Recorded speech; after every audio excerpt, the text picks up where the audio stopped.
I'm delighted today to be joined by Eva Lawrence, Chief Operating Officer at Arcane Crypto. Hi there, Eva. Hi. Hi. And Laurenz Apiarius, Managing Partner from Blockwall. Hi. Laurenz, thanks for joining us.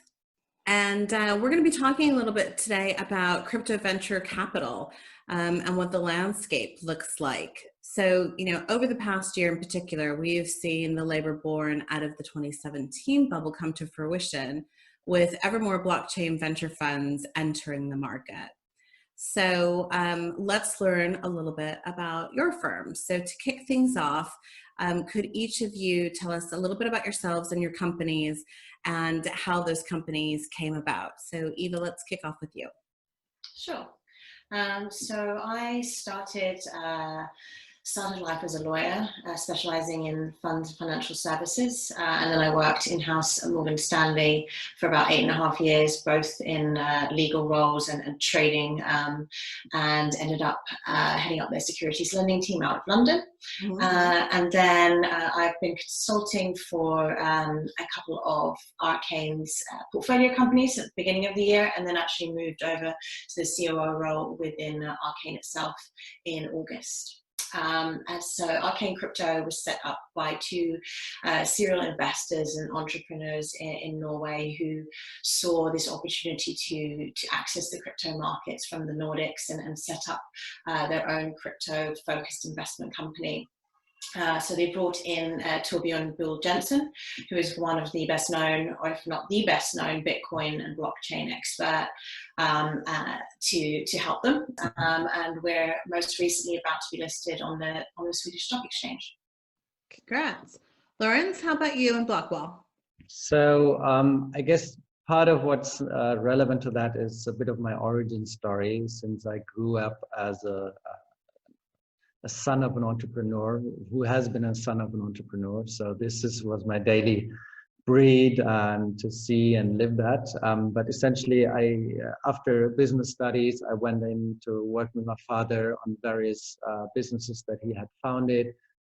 We did that. It was a very steep learning curve. I eventually migrated to Zurich, doing private equity investments, which was also the time when I got to know Bitcoin. I think it was 2014 until 2016 when two university friends and we started Blockwall, because we saw that in particular for the German-speaking markets, there wasn't really a bridge for investors to participate in this because it was just too complicated, and infrastructures that were there were just they at least seemed so dodgy that it wasn't really accessible to a few. So we set up a regulated fund structure out of Germany, raised a first fund that exclusively invested in protocol tokens. And at the moment, we're setting up a second fund, complementary to the first one, that's solely investing in early stage startups that are using blockchain as a general edge in order to provide better business models. So let's take a look at your investment thesis, both of you. So I'll pose this to each of you. Are you both making equity investments, early investments, investing in tokens? What are your current portfolio companies? What's kind of your route to market?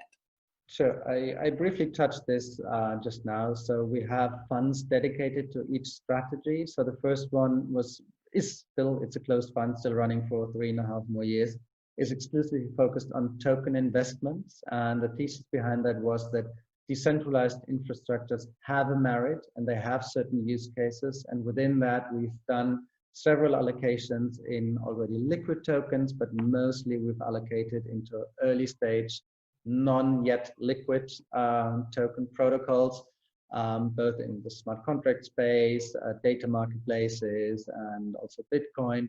Also with the long-term goal, this is something that is of value and that is to be monetized. And the learning curve of the past years has been to not play the liquid part, but to really have that long-term view, which we mitigated towards our LPs with the closed fund structure.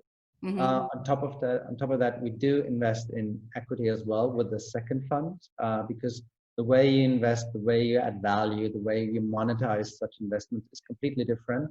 Also, LPs that we're speaking to have different aspects as to why they would invest in this space. So it's a trade-off on many levels, but at the end of the day, we've separated the two. We have equal, we see equal opportunities in both, which is why we're pursuing it, and which is why Blockwall is a platform to cater for both. Okay, Eva, how about you guys at Arcane? Yeah, so I think I'll probably be able to provide a kind of a nice counter to that, because we pretty much primarily focus on equity investments, looking at two main focuses: one side crypto adoption, on the other side global payments. So we have a portfolio of complementary companies that enable us to think bigger in terms of the cryptocurrency ecosystem. We're focused on scalable solutions, and in particular mostly around Bitcoin, which we feel has the best infrastructure and liquidity at the moment. Generally, we have wholly owned subsidiaries, or we have a large investment in the company that kind of enables us to take an active role. But we recently made a small investment in a French company called LN Markets, which was a smaller amount, but it was for a company where we really thought that we could bring something more to the table other than just cash, and a really promising project we were interested in. In terms of the portfolio breakdown, we have Pure Markets, which is an interbank platform for tier 1 banks to trade crypto. We have Trio, a regulated retail exchange in Sweden. We have Alpha Plate, a high frequency trading and market making crypto company. We have Tesla Coil, which is a payments technology company with a Lightning Network focus. We have Cryptographen and Arcane Media, which is our research team and separate media arm. And then we also have an asset management arm operating a crypto fund for accredited investors. And we recently entered into a share purchase agreement for the purchase of Kalpang, a locally regulated crypto broker in Norway. And yeah, that's the breakdown of our portfolio. Fantastic. So, looking at the last, 12 months, we've seen quite a lot of change in the space.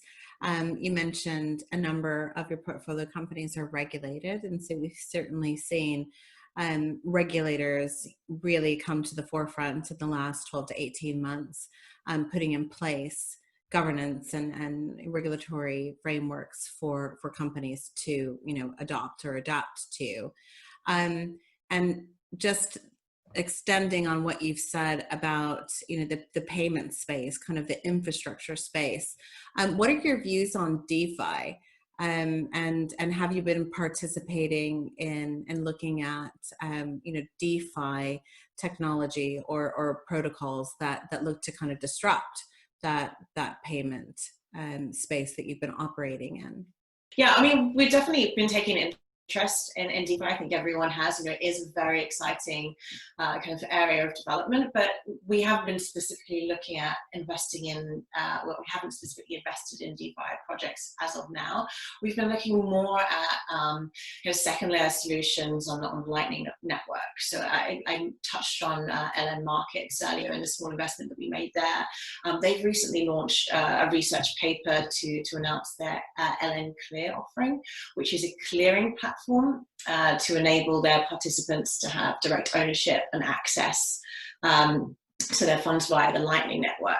So I think there's some synergies with the DeFi space there, and I think it's particularly interesting because it's looking to solve some of the same problems that DeFi is trying to address, or some DeFi projects are trying to address. So things like transparency and kind of having more self-custody, all of those areas a focus for LN Markets, and just the general flexibility and simplicity around the platforms. In this setup, LN Markets is just acting as an escrow partner, so it's not a custodian. So they are the party that's enabling these peer-to-peer transactions to occur trustlessly. So I think that's probably the nearest we have in our portfolio for now. But obviously, we're always looking and exploring new projects, and it's definitely an area of interest. Sure. And Lauren, how is Blockwall approaching the DeFi space, if at all? What's your view? So as Eva rightly put it, you couldn't have missed it. As a fund, we have not invested in the most prominent DeFi projects because conceptually it is absolutely interesting. But as a fund with a certain duration, I mean, we need to look at investments that are creating that, like, not sustainable, but plannable value over the remaining fund's duration. And DeFi seems still to be a bit of like a speedboat that's being built while it's operating at 300 kilometers an hour. Sure. And I mean, the holy grail to proper DeFi protocol solution adoption is to have mainstream non-crypto natives using it.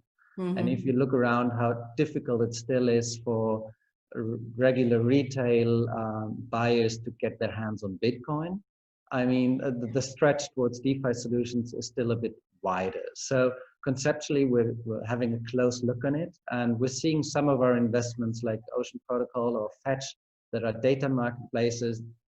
I mean, if you put the definition wide enough, it's DeFi because you're monetizing data that hasn't been monetized before. But I mean, what most people would understand with DeFi is like stuff that's conceptually, as I said, very interesting, but for us, not yet investable as a fund. Yeah, it'd be pretty difficult to explain where, you know, the missing pickles went to some of your longer term investors. I thought I'd have to write to investors. I will never want to write to investors. So Laurenz, what are the other new verticals that you might be looking at that you might not have looked at a year or two ago? Yeah, so I mean, what was most surprising to me is, and this is in particular with respect to our second fund that again is focused on early stage equity startups. Mm-hmm. I mean, the rate and the magnitude at which solutions are being built using blockchain is extraordinary. And I mean, why these equity investments is because they monetize on an equity level and there's no token component that should be monetized at least. So what we're seeing is the rate of adoption that has begun, almost 18 months ago is absolutely incredible. And the area that we see with respect to that is almost exclusively on a B2B level. So we're seeing B2B processes being re-engineered, being made more efficient. And that's something that I could have only imagined when we raised the first fund that was supposed to invest in tokens that facilitate a certain use case. And now we're seeing these use cases being established. So this is like the rate of adoption, again, is what has surprised me on a positive note the most. What about you, Eva? What are you guys looking at in the strand of investments? So we started out with kind of the trading and exchange infrastructure, and then we moved over into payments, looking for complementary companies that would work well together and that had a lot of synergies. I think that we've seen kind of more interest or more focus around payments the last year or so than we had at the start. But I think also our focus has shifted geographically rather than just on a particular project. So obviously we started out, as you would expect, with a Nordics focused, as we were Nordics investment company. But that has shifted now, and we now have investments in the UK and Sweden and France, and we're currently looking at potential partnerships or investments in US, Southeast Asia, and the rest of Europe. So I think that that kind of shows that that the exciting projects these days are not limited to one particular area. That it really is global in terms of companies building and working on interesting projects. Mm-hmm. Yeah, I agree. So let's just circle back for a minute to the regulatory climate in Europe. So Blockwall sits under BaFin's jurisdiction. I believe Arcane has a NASDAQ listing. How has the regulatory environment either bolstered or hampered your investments business and maybe the projects that you would consider undertaking, either doing or not doing, because of the regulatory climate? And just looking across Europe with but the EU's MiCA regulations might affect your businesses and future investment strategies. Laurenz, let's start with you. Sure. So, I mean, for us, we're more than happy with the domicile we have, because for us, it took a year to find the proper regulatory structure to set up such a fund that invests in token at the time. Today, it's much easier, but then we literally went on a treasure hunt around the world to find the best solution. And what it boils down to as a fund really is to have a regulatory and tax-wise stability, which is something we received in Germany.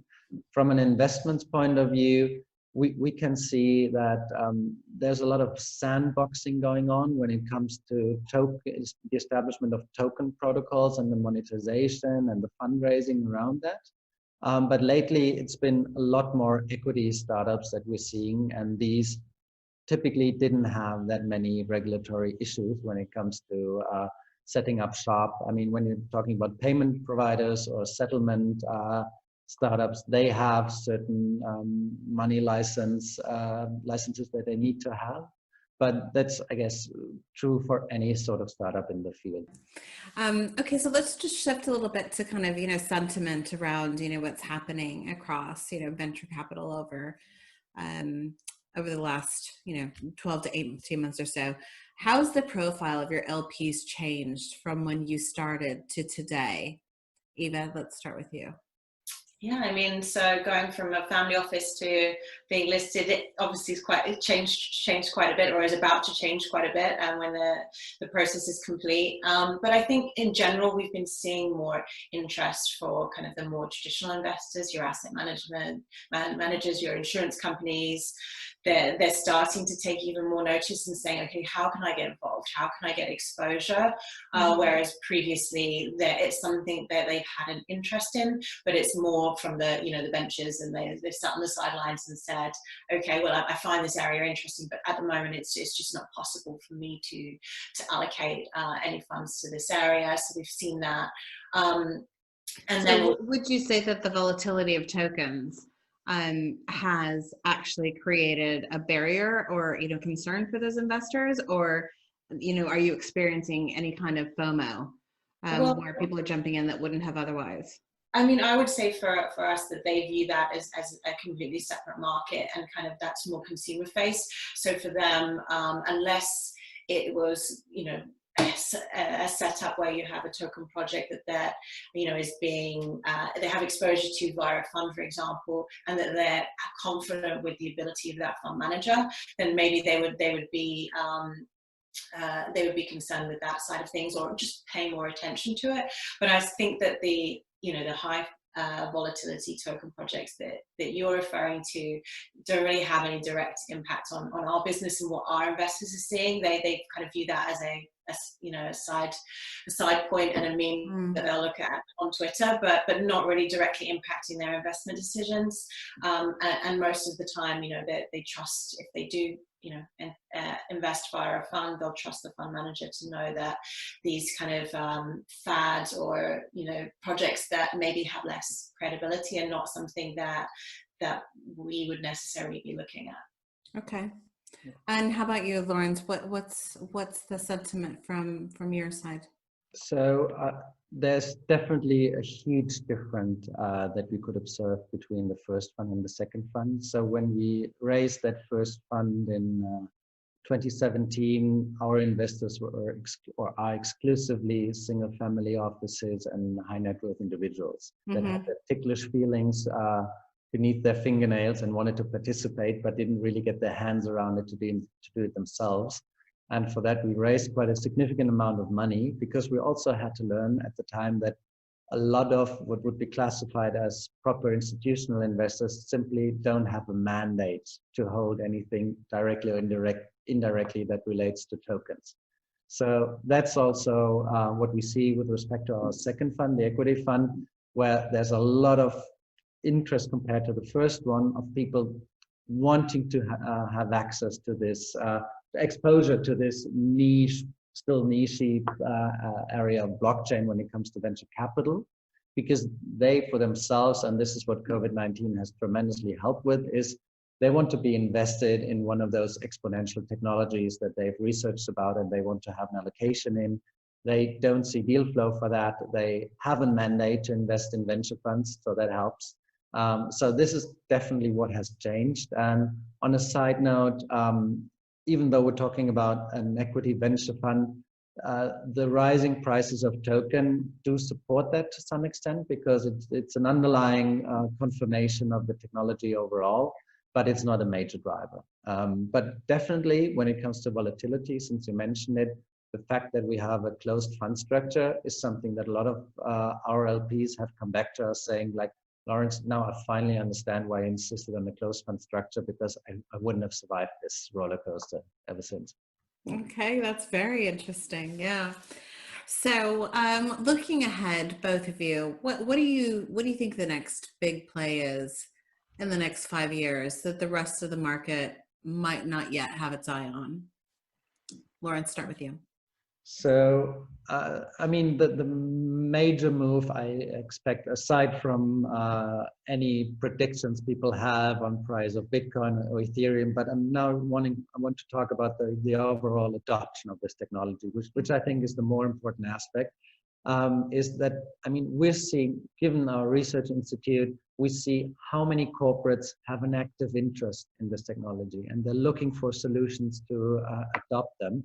And on the other side, we see startups building those solutions. So to me, and there's certain industries that are just perfect to create first use cases, which is financial industry. So Eva's thesis is, in my point of view, spot on what they focus on. And there's also the whole industry around IoT sensors that's growing tremendously, that's looking for certain solutions that blockchain solutions can facilitate.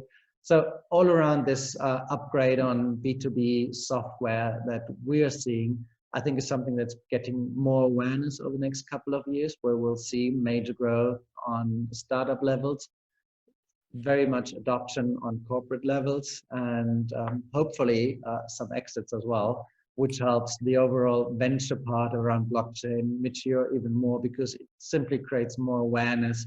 And more awareness means more great minds that are dealing with it and more money that helps supporting it. Brilliant. Eva, what about you? What's the next big thing that we're not yet focused on? So, I mean, I'm not going to say not yet focused on, because I guess I would say that there is a ton of smart people out there, right? And our industry, compared to so many others, like, everyone is constantly exploring new ideas and looking at new opportunities. So I'm not going to say that no one else is focused on it, but something that I think maybe we're focusing on, that not everyone else is definitely Lightning transforming payments. So trading, gaming, all of those areas. And then Bitcoin for cross-border payments, so completely disrupting the global payments market. And then also the banks coming to crypto. I mean, I know we've been talking about institutions are coming for what feels like forever now, but I think that, you know, what we're going to see very soon is not institutions coming, but tier one banks, which is something completely different, and they'll also need infrastructure around them and the way they operate. So, you know, for example, what a tier one bank needs in comparison to what a hedge fund or an asset manager needs is very different. And they're very specific around what they need and what they want to be able to trade crypto. So I think that the service providers that can provide everything around trading and AML and data specifically for the big banks and their requirements, very, very specific requirements, I think that's also going to be very big. Fantastic. I tend to agree with you, for what it's worth. Well, both, thank you so much for joining me today. I've enjoyed speaking with you both, and we'll have you back in a couple months and catch up with what you guys are up to next. Sounds great. You know, Thank you so much for having us. It's a pleasure. Thank you.